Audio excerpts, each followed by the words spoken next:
legends and super legends over here. Welcome to Veloharmony. Today I want to talk about a request that a guy named, one of our new legends in therapy, asked if I would do a video on no hands writing. Well, the challenge there is I never practiced no hands writing. I just rode my bike, and no hands writing kind of comes along with it. So what I decided to do, the last group ride last Saturday, I hooked up with a bike barn. They weren't really doing anything that special. It was kind of like a rest day for them. I just kind of rode with them for a short while, and I ended up riding alone, riding back home. And so I used that opportunity to demonstrate no hands riding, because really, other than maybe trying to do it on the trainer, which just really doesn't show anything, the biggest thing, I decided to do this little intro, and then I'm going to link it to the on-road exercise that I did, is to stress that everything starts with your fit. If the bike does not fit you, you don't control the bike very well, because the bike is controlled from here, your hips. That's what controls the bike, with your hands on the bars or with your hands not on the bars. You move your hips to steer the bike. You just guide the front wheel with your hands for stability. And even in the on-road exercise, I stress that you need to have the right conditions. If there's a lot of wind, don't do no hands, especially gusty or blowing to where it can blow your front wheel. You need to keep your hands on the bars. Now, you're probably wondering, why would I need to learn no hands? Well, you guys saw that in the video, and that's why after the Friday easy long ride that I did the last time, he saw that I was playing with the camera with the GoPro 3-way stick and doing no hands for an extended period of time. And I demonstrate that again in the on-road films that I'm going to attach to this intro. There are many reasons why you need on-hand. You can use the on-hand time to put on a vest, a jacket, without having to stop when the conditions are right. You can sit up, you can put on clothes and take clothes off. Now, I didn't get the opportunity to demonstrate that in a video because I had no one to hold the camera for me to kind of show that. But the bottom line is, when you're riding no hands and your hands are free, there's no limit to what you can do, really. You can take a bar out of your pocket, or and use both hands to open it if you want. You can basically use the no hands time to take off a brevet, a gilet that's too warm. When it gets too warm, you can pull that off. You can fold it and put it in your jersey.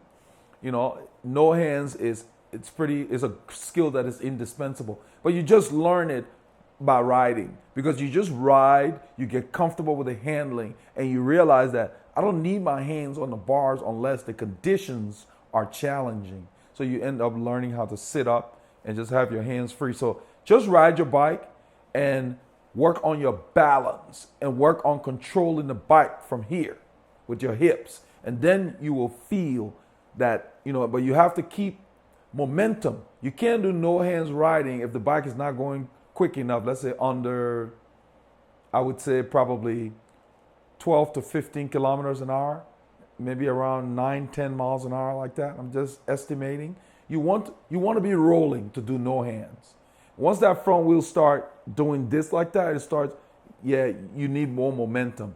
Then you want to kind of put your hands on the bar. And sometimes when you do no hands, if the road you're on has a lot of cracks or bumps or whatever, you may want to just put your hands on the bars for those sections until you get to a really smooth area. Because once you get more comfortable with it, you can avoid, if you can look where you're going and guide the bike. But your movements need to be nice and steady, not sharp. So the key is making sure your front wheel does not ever do this, because you will go down. So you just want very little corrections from the front wheel. That's why you need the momentum. So I think I will go ahead and close here, and I will connect this intro to the videos I made last Saturday when I went out on a little excursion after our long ride, the Friday when we took that long ride. And hopefully this will be enough to get those who asked about it to just go out and try it. Just make sure the bike is rolling along a smooth road, reasonably calm winds or the winds behind you. And as you're rolling, just take your hands off the bar gradually. Just take it off. You can still keep it over the bar. Take it off at first if you're new at it, and just keep pedaling and keep that momentum going. And before you know it, you'll be able to ride no hands. You just got to ride and practice. That's it. There's no particular way I can show you because I never trained to do no hands. It's just something you do the more you ride. Okay? So it will just come naturally. So you can watch in the video. There's no particular method to do it other than the things that I pointed out about the wind, the surface of the road. You don't want to do it in a real bumpy road because you don't want that front wheel getting out of control. You want the front wheel to be tracking nice and steady. No more than that kind of movement, So the other thing I want to add is when you ride your bike, if you're going down the road, make sure if you see a pothole, don't look at the pothole. Look away from where you don't want to go. Because where you look when you ride the bike is where the front wheel goes. Even if you have your hands on the bars, where your eyes go, that's where you go. So a lot of times if I'm riding and there's a lot of rocks, a little debris, I look at the clean spots and the bike will track there. So that's the same thing with no hands riding. Look where you want to go. So even if you're sitting, like when I was sitting with the camera, I was always keeping my eyes forward so the bike will continue to roll. And then you just use your hips to get a feel for it. So it's just something you got to go out and just practice. Just ride your bike, it will come to you. But don't go and try to do it when it's real windy. Don't do no hands if you're going into a curve up a hill, those kind of challenging terrains. Put your hands on the bars at that time because anything that can cause the wheel to go too far one way or the other can cause you to fall. So you want the wheel to be tracking like that. So you can't really do no hands everywhere. And you don't do no hands up a steep grade because if you lose momentum, that wheel again will go. You don't want the wheel to go much more than that. Okay? Once it starts doing like that, then you need to put your hands on the bar and bring it back. That means you've lost momentum. Okay? And definitely don't do it in windy conditions. So post your comments and questions below after you see the video. And I will answer any other additional questions that you may have. But you just got to get out and ride. And the more you ride, it will just come to you. So there's no special thing other than the little things to be concerned about that I've already mentioned. So with that, I'm going to go ahead and stop and go ahead and enjoy the video and go out there, ride your bike and practice your no hands. Make sure you're doing it when there's not a whole lot of traffic, especially if the road's narrow and you don't have a 2-lane on each side that you can own a lane. So do it in the right conditions. Don't go out and do no hands in heavy traffic. Keep your hands on the bike because, the other road users, sometimes they make mistakes. So you got to be able to steer. Do it when the conditions are right. Don't do no hands in a group. Okay, if you're going to do no hands in a group, make sure you're off the back of the group or you're off the front of the group. Don't do no hands in the pace line. Okay? If you have to reach for something in your pocket in the pace line, make sure you have one hand near the stem of the bike. That gives you more stability. Anytime you do one hand, keep it near the stem. If your hands are on the hood, make sure you don't put a lot of weight on it, on that one hand.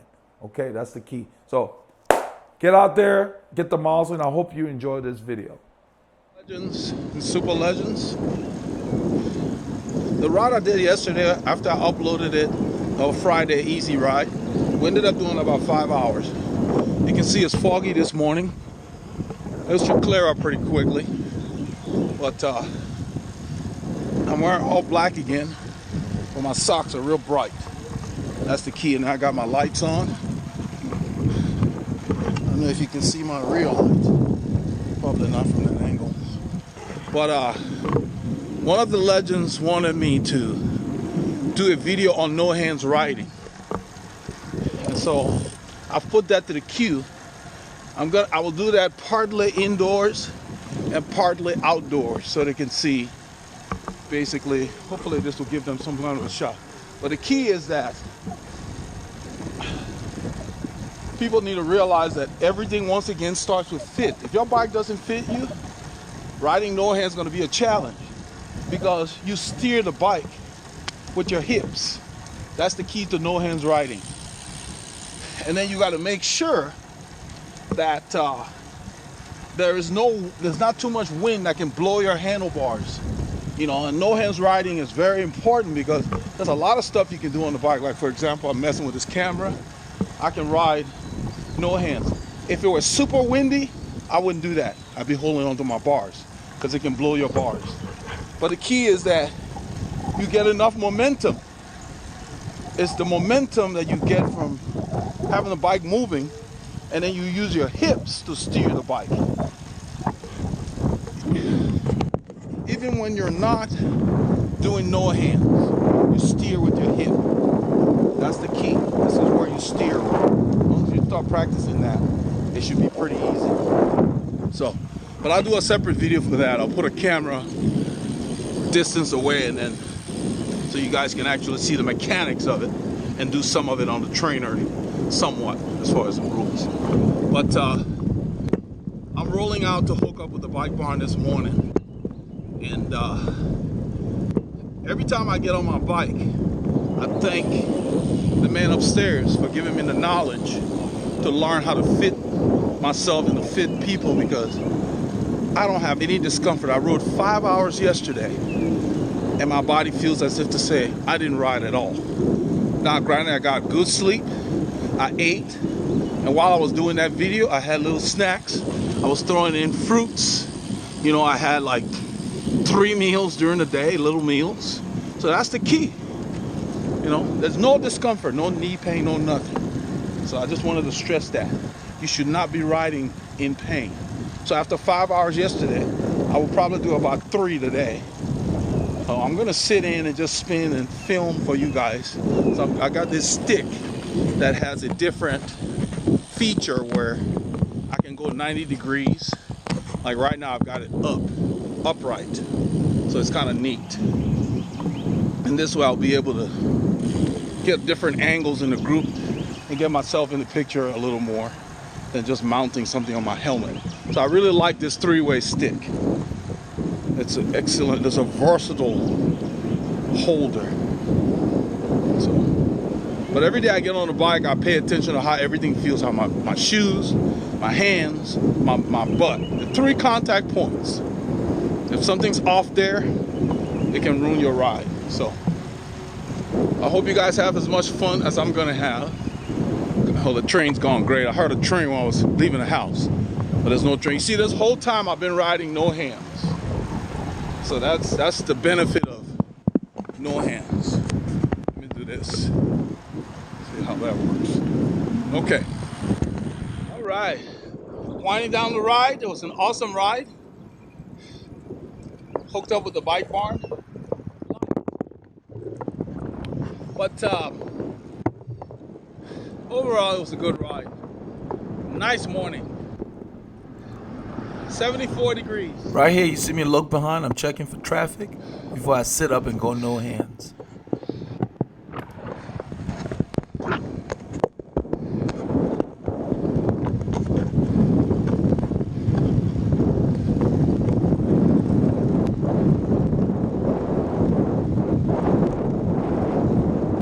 Coming up to this little climb here.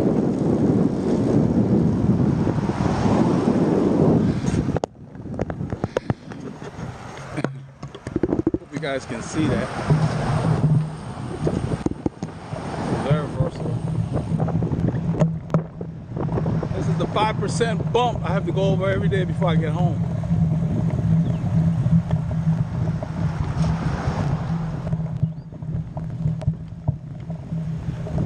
It's short, but it bites.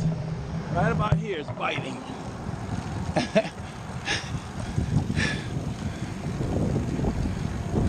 I'm staying in a big chain ring. It's not that hard of a climb.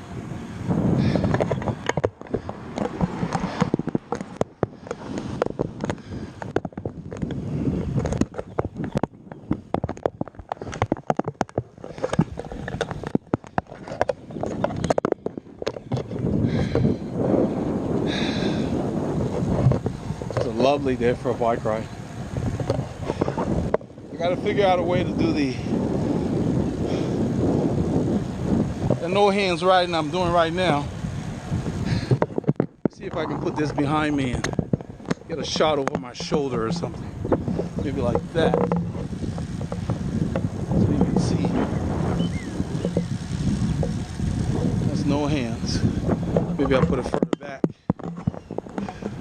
This thing is so versatile. This whole time I'm riding no hands, as you guys can see. We got a legend who wants me to do something on no hands, so I'm trying to get some shots that I can incorporate, because I'll have to do the rest on the trainer to explain what to be careful about, not to try to act too cool, end up injuring yourself. I'm hoping that this is getting the right kind of shot so you guys can see. Put it back here. I'm basically steering the bike with my hip. Your butt steers the bike. You steer the bike with your saddle, where you sit, not your arms. You just guide the bike. And you only do this, there's no wind now, it's not windy, slight breeze. If you look at the flag over there, you look at that flag, it's not moving. When the wind is favorable, that's when you want to do no hands. You don't want to be a hero. Even the pros will be grabbing the handlebar. If it's windy, it will blow your bars, it can knock you down. So you do it when the conditions are right. But a lot of benefits about riding no hands. But you have to do it in the right conditions, in the right situation. That's all I wanted to point out. So, hope you guys got to get out. I didn't get too much footage because really, the group ride, they were just riding. There wasn't a whole lot of activity, but it was perfect after yesterday's ride for me to loosen up my legs. I got almost 2.5 hours or more on the clock, so that's really good. So I'm still riding no hands, but it's all controlled from the saddle. Let me film it from the side here. That's what controls the bike, your butt. Okay, so we'll develop it later. I may use this footage as part of what I do. I'm going to point that out. So hope you guys had a fabulous time. If you didn't get out tomorrow or get out later today. Okay. So I hope you saw what I was talking about after watching those clips that I made. It's not something you train for, you just practice. And really, I never really gave it much thought. It's just something I did as second nature the more I rode. You're out there, you're riding, you have the need to adjust something like your jersey or whatever. You just end up sitting up and doing it. So just ride, it will come to you. Don't sweat it. Just pay attention to the situation when it's best to use it, like I mentioned earlier. So don't use it when you're in the pace line. That's dangerous. You need to be near your brakes. You need to be able to steer your bike. Don't use it when you're in a heavy traffic area. Okay, you need to steer your bike. Don't use it when it's very windy, because the wind will blow your front wheel. Make sure your front wheel does not go more than this. You don't want it starting to go like, as soon as it gets to this point, about here, which is probably, let's see, this is like, since this is 90 degrees, that's about another 15. So I'm figuring what? 65 degrees thereabout, maybe. So you just don't want it going much more than that. And when I do no hands, I try to keep it as straight as possible. It's going to do like that. Now, the one last thing to stress, other than fit, if your headset is not adjusted properly or needs adjustment and the bearings are not smooth, your bike can tend to not track very well. So if you're trying no hands and you feel the bike pulling away from you, there's a headset issue there. It needs to be adjusted or repaired or replaced or whatever, because your bike should track straight. Your bike should not, the headset should not be grabbing. That's what I mean. So if you hold up the bicycle, let me do it with the Colnago.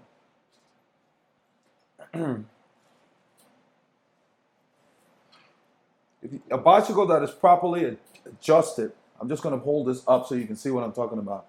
When you hold up the bicycle like this, you see how, let me swing this. Watch the front wheel. You see how it swings, but then it comes back to the center? Look at that. I'm going to do it again. I'll swing it. I will over exaggerate the swing as much as possible. Then I'll hold the bike. See, it comes, watch, it comes back. So let me do it like this. Right there. That's the way, that's how you know your headset is properly adjusted. That's one way. Every time you do this, it should center itself.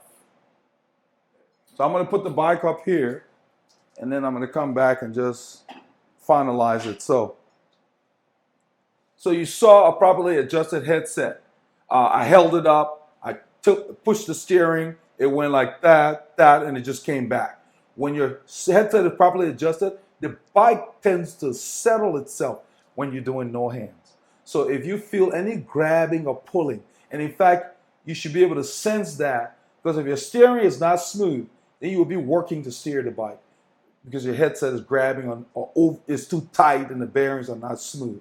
So you got to make sure you have a properly adjusted headset if you're going to practice that. So I'm going to go ahead and stop, and I hope this covers the questions of those that had questions about hands-free riding. So it's just going to come to you, and now you understand the basics, and you know, just go out there and try it. It's pretty easy to do, really. You just need to have the momentum and sit back on your saddle. If you cannot control the saddle from here, then that means the fit needs to be modified. Okay?